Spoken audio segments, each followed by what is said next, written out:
la Coupe d'Afrique, recevait le Mouloudia de Saïda dans un match qui, on va dire, n'a pas atteint les cimes de la qualité, puisque la majeure partie de la rencontre s'est déroulée au milieu de terrain.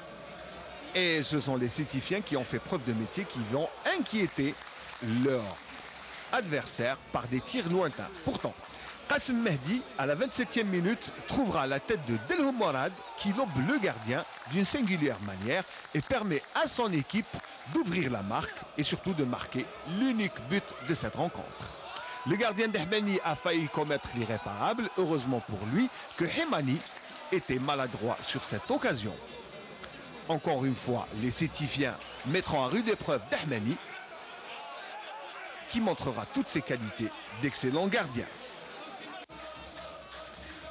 Le pressing des Sétifiens sera stérile jusqu'à la mi-temps qui se terminera sur cet avantage de 1-0 pour l'entente de Sétif.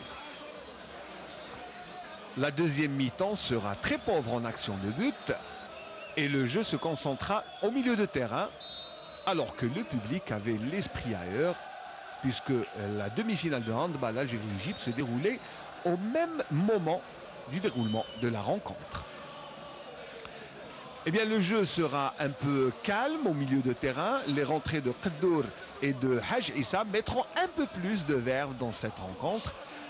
Et les actions seront très maigres à l'image de cette tentative de Qaddour, alors que du côté de Saïda, cette occasion sera ratée puisque Farraji s'interposera par 2 fois.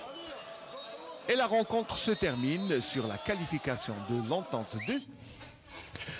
Voilà, donc en qualification difficile, hein, mais en tout cas, c'est ce qu'il fallait faire de l'entente de Sétif face à cette équipe du Mouloudia de Saïda. Et la petite équipe de Haïdjbel, vous connaissez?